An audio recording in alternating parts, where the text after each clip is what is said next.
So you were up in Mammoth, and you went training up in Mammoth. I did. How was that? There's no oxygen up there. No, so my buddy who I started working with back 16 years ago or whatever, he works up in Mammoth now. And so when I went up there a couple years ago, I just knew the jiu-jitsu guys there, and so I hit them up and like, yeah, come train with us. And so I go there and I'm changing out in the locker room and I see my buddy, and I knew he lived up there. I didn't know he trained jiu-jitsu. And I was like, dude, what are you doing here? He's like, I live here, bro. What are you doing here? And he's like, oh, I'm here for jiu-jitsu. He's like, me too. So that's something he'd been doing, and so I hit him up when we were driving up there, and I told him I was gonna be in town for a little bit. I asked, what days they were training. So they had open mat Thursday afternoon that worked with my schedule. So yeah, I went up there, and he just got promoted to blue belt, so super excited for him. Good, nice. Yeah, it was fun, man. It's hard to breathe up there because it's at 8,000 feet elevation, and I think I live at like 2,000. What did you feel? Was it more detrimental to your game, or did you adjust your game? Well, and not taking anything away from them, there is 3 blue belts that were there. One guy had a really good guard. He was like a 3 or 4 stripe blue belt, but his guard was good, man. He pummeled really, really well. So I could feel when I turned up I don't want to say the intensity, but when I sped up a little bit to get around his loopy ass legs, I could definitely feel I was having a harder time breathing. I was gassing out. The other guys had more of a straightforward approach. So I was able to control the pace, and that didn't really. I could feel it, but it wasn't too detrimental. I think if you were up there, or Spencer, or someone like that, rolling you guys up there, that'd be brutal for me to roll with you guys. Is that gym ran by a white belt, blue belt? I mean, a black belt? A brown belt. Okay. I think he's still brown belt. Okay. Super cool guy. He does like real estate and some other things up there, and oh, okay. And I think he was. I hope I'm not mistaken, but I think he was under Hoyler, under the online thing. Okay. And I think you can get your blue belt, but then after that, I think he actually went down to the Gracie Academy or whatever, and met up with them and trained under them. So I don't know if he got who his brown belt's under. I want to say it's ultimately under Chinguiña, one of Chinguiña's black belts that comes up there every so often. Oh, nice. Okay. So I rolled with him before. Super cool guy. Solid game. He's a wrestler too. So yeah, it brings on a different aspect to it. Mm-hmm. But no, it's every time I go up there, they're very welcoming, and they were always welcome to come back. So nice. When you go up there together, I want to take you up there and watch you suffer in that altitude. Yeah, that'll be fun because I don't have the cardio anyways right now, so I gotta get back into that. But shout out to Snow Creek Resort for letting me train there, and because after you train there, they have a sushi bar. Like it's all in the same building. They got a sushi bar, a bar. They got a hot tub that you can go sit in a sauna room. Oh my gosh! If you want to, when I did it the first time with my buddy Tim, the girls went and got a massage and all that stuff. So sweet. Yeah, it's a pretty nice setup up there. And that's where. What's the name of the school? The name of the school, Mammoth Jiu-Jitsu. But I think it's Mammoth Lakes Jiu-Jitsu and then Optimus Jiu-Jitsu, and I don't remember where that affiliation comes from. The Optimus affiliation comes from. I want to say it comes from the guy from Chinguiña. Okay. I think. Well, no pressure. We can always add it in there and deal with that later. So no problem. I might be right. I might be wrong. I go places I forget where I'm at, so we're good. I've been on freeways where I didn't know where I was at. Bro, we're on the 60. That's a story for another day. That is a story for another day. We will. Oh no, probably no other day. I think we need to do that one day. So tonight we're headed over to our gym, and we're gonna go to Sector tonight. So I'm actually excited about that. I haven't seen you in 2 weeks now. Yeah, it's been a couple weeks. Ah man, it's been ridiculous not having you around. So it's. I went over to Spencer's Sector Corona twice last week.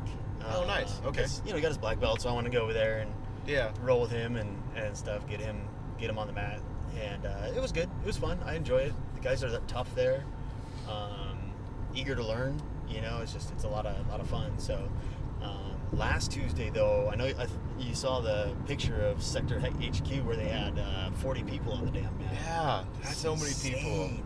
There's like wrapped around the whole mat. Yeah, I'm kind of hoping that it's not like that tonight because I want to be able to roll. You're a black belt, bro. So I think there's only one person there that's gonna tell you what to do. Well, and Sean can tell me anything he wants to do, so that's... But I think he's not feeling good, so I don't even know if he'll be there today. Oh, shit. So you might be the No. head guy in charge. Head guy in charge. How did you find out he wasn't feeling good? What's going on there? Oh, he just said that a couple days ago he put it up. I think it was on Facebook or something. He said he felt a little bit down and out, so He's being a wimp. He'll be fine. I'll tell him he said that. I know, right? I know.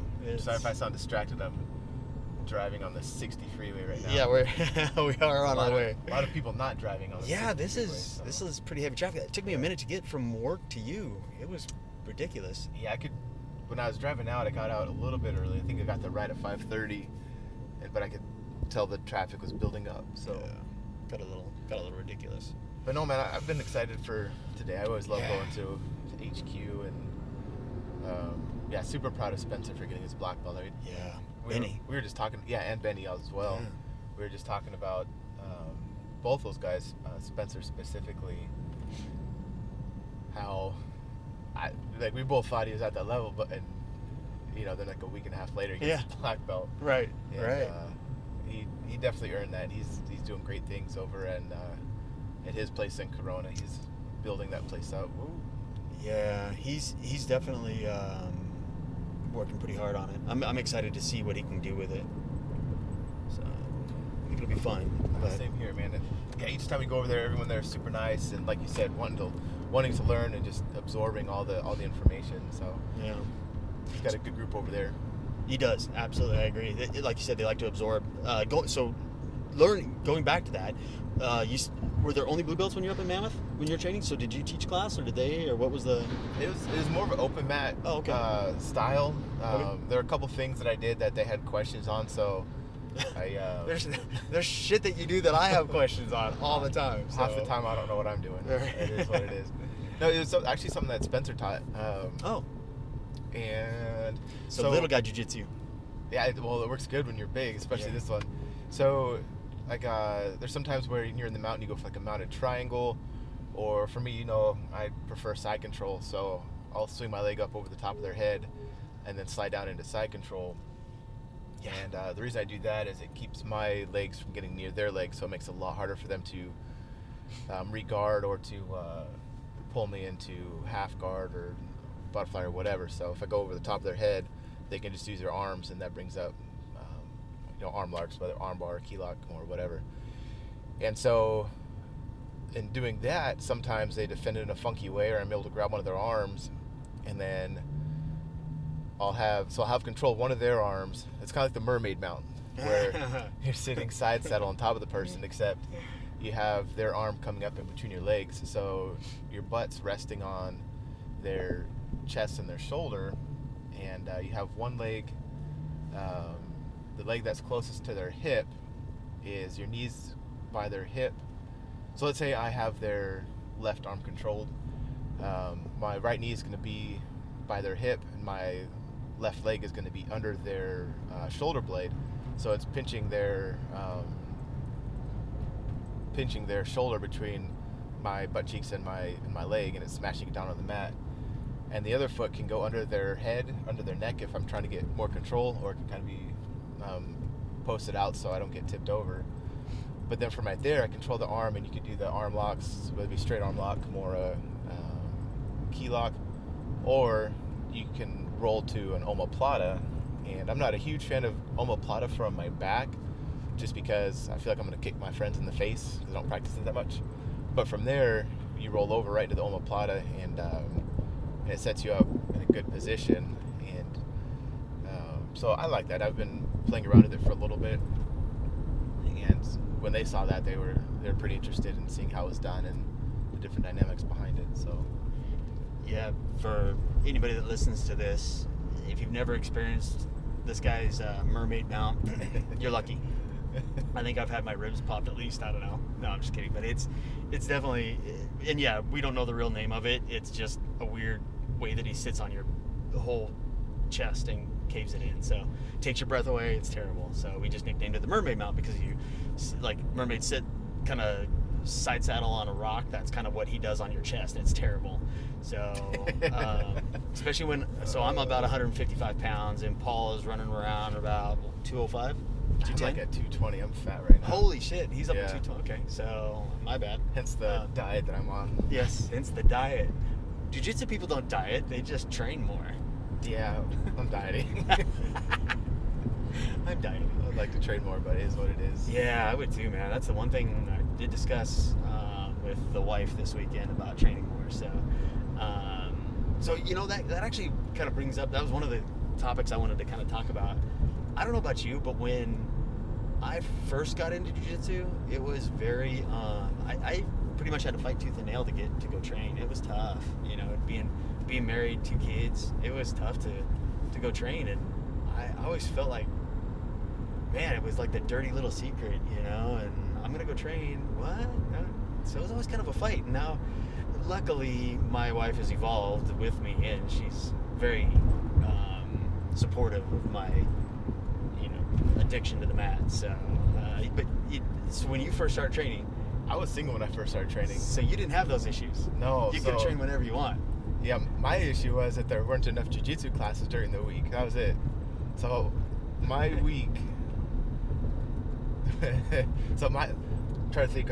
I might get the days mixed up, but generally my week would be Monday I would have Kempo and then jiu-jitsu, and then Tuesday I had, I think it was judo and Muay Thai, and then I think Wednesday again was Kempo, then jiu-jitsu. Thursday was judo and Muay Thai. Friday, I think Friday was just kind of like a free day for me, and then Saturday I'd go rock climbing in Joshua Tree, and Sunday I'd go rock climbing up in Barstow, and then Monday I'd come back and start all over again. So I was Nice. training, different disciplines and all that stuff for, I want to say almost a couple years, and then I met my wonderful wife, and so I need to start prioritizing some stuff, and so I came down to where I could only have time to train one of the disciplines, and so I picked jiu-jitsu. And when I first started jiu-jitsu, it was just one of those things where I'm like, I had no idea what to do on the ground. I didn't have any wrestling background. Anytime someone would grab a hold of me, I was doing Kempo, which is cool self-defense martial art, but it wasn't. I didn't see the room for growth. It was very structured. Not a lot of creativity. There's some, but there wasn't the creativity you have in jiu-jitsu, where if you're doing Kempo, it was like, oh, you do Ed Parker style Kempo or Craig Swanson style Kempo. But with jiu-jitsu, it's like, oh, that's Scott's jiu-jitsu, or that's Paul's jiu-jitsu, or Sean's jiu-jitsu, or whatever. Like everybody has their own unique style and flair to it, especially as they progress in their game. And so I think back then I could see that I wanted something that was going to continue to challenge me, and so I picked jiu-jitsu and kind of bounced back and forth. But my goal was like, I'll get my blue belt and then I'll bounce because I'll have some knowledge. And then I got my blue belt and I was really, really enjoying myself and liking it. And then I just kept going, and I took a little bit of a break, like in mid to high level blue belt, and then came back, got my purple belt, and that was a grind. I'm sure we'll talk about the different belts later, but then brown and black. So yeah, it's been fun, man. That was, I think, 2006. So I think it was in early summer of 2006 when I started doing jiu-jitsu. I might be wrong on that. Was that our first meet too? Yeah, so you guys had been training at the Bullet Hole Training Center for a little while, because I I took a break from Kempo for a bit, and then I came back. When I came back, they were training at the Bullet Hole Training Center, and they had jiu-jitsu and judo and Muay Thai, and all that stuff was right there. And so I saw you guys doing that, and I'm like, that looks pretty cool, but I don't know what I'm doing. And one of the guys I work with, he was a purple belt in jiu-jitsu, so I asked him if he could show me some things. So we laid out some mats, and I worked with him for, I want to say like a month or two or something like that, just to kind of get an understanding of what to do. Yeah. And then I jumped in with you guys, and there's so many people there that, so many great people, and then some other people that have kind of fallen by the wayside. And, yeah. Yep. We've gone through some people. Yeah, we have. So it's. I started to wonder if it was us or them. I don't know. Well, it's their issue now. We're here. Yeah, no, okay, so back in 2006, because then we started training, because I remember the first time I think we ever rolled was over by the mountain climbing walls. And remember they had that little mat set up there? And I think that was our first roll. And, yep. And I had you in guard, and you were going for a Kimura from the guard, trying to rip my shoulder off. I went home after that, I'm like, mother flower, my shoulder hurts. Holy crap, that guy was strong. I'm like, all right, so that was a brutal one. I had to gut my way out of that one, but it was funny. I'm like, holy crap. So as you guys get to know us, we'll explain a little bit more of our history and stuff, and we got some, anyways. But yeah, I think that's been a little while. Yeah, we've been training together for a while, so it's super cool. Yeah, man, it's a lot of fun. For 14 years, we've been together, and at first it was just one of those things like, oh yeah, I know him from jiu-jitsu, and now one of my best friends that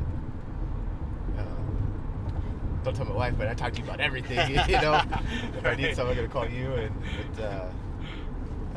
so it's been pretty special, man. I appreciate the friendship and the bond that we've built, and love you, your family. So it's been a good ride, man. I feel the same. It's definitely there's no sign of it stopping.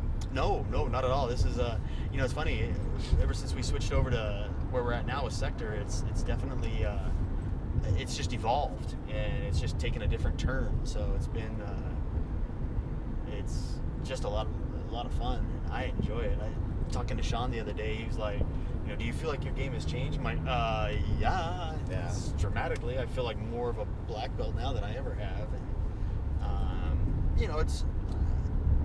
I never would have competed under the previous. Yeah. I wouldn't have. I just didn't have the drive to compete like I do with wanting to compete with Sean. This team, Sector team. So I don't know. I feel like there's more camaraderie, more push. And I think the guys here are definitely more family based. I enjoy it.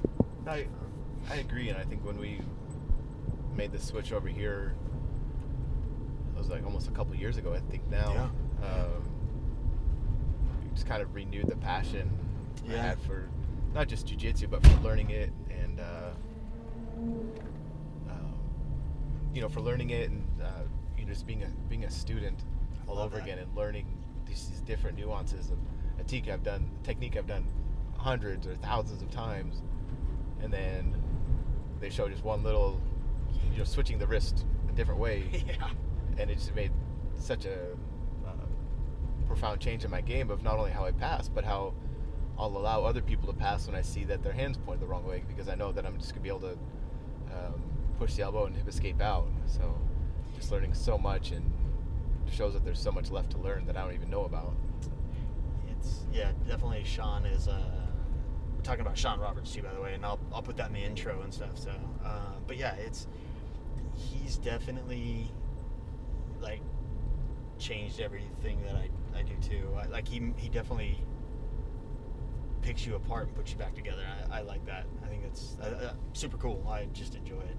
Yeah. So, him and Gabriel Costa are the two main instructors here at Sector Chino, and Gabriel, he's working on another career right now, so super proud of him. So Yeah. Sean is the main guy, and then Jackson Jeez. Nagao. I'm sorry if I messed that up, but he's the other instructor over there, and just both solid dudes, solid black belts. And Yeah, his brother Samuel's out in Texas now, I think. And Yeah. he's just absolutely decimating people. He is. He's a freaking brown belt. He's ridiculous. yeah, Both those. Well, yeah. So Samuel. Both of them are just good guys. I enjoy training with both of them. So it's been a lot of fun, man, and yeah. just the way they accepted us into their families. There's a seamless transition over, Yep. and I've been to other places, because I left my house at 4:30. It's 6:07 now. We're like 5 minutes away, so usually I'm in the car for about an hour and a half at least to get out here, and I looked up places that are closer just to make it more convenient sometimes when I can't meet up with Scott or something like that. And it's nice. I have nothing bad to say about the other gyms, but it's just not home. It's not, Right. the sector family we've come to love and appreciate. I agree. It's definitely it's worth it to drive all this distance. There are places that are closer. There's a place that's 5 minutes from where I work, and it's not. I'm sure that if we got to know them, it would be a different story, and it would be that would be our home. But this just really fit, and this just really kind of, like you said, they just kind of welcomed us in there. So it's super cool. It's very appreciated. Yeah, I have nothing So, nothing bad to say about those guys. I've trained at yeah. the gym that I think you're talking about. Super cool guys. But we just get such an influx of different abilities and teachers and all that stuff to where, Yeah. I remember he came in and Gabby, I'm going to mess up her last name, Fetcher. She came in and was showing some stuff that played right into the game that I love, and I'm just like, man, Pisses me off that she did that too. but you just never know the different ideas or concepts or techniques that we're going to learn here, and I don't see that happening at the other places. I don't think they have the following or the Draw. Yeah, the draw for people to come in from out of town, out of state, out of country to come teach here. So I've been very fortunate to be part of that and to learn from everybody. Yeah, no, it's I agree with that. It's definitely it's a lot more fun. It is fun. It's a good time. So I enjoy the time. But yeah, so we'll see what happens tonight. Hopefully Sean's gonna be there and we'll be put through our paces, and then we'll be able to talk about that after class and see how this all rolls out. But we'll continue the conversation probably after the gym then, if that's good with you. Oh yeah, for All right? sure. All right, sounds like a plan.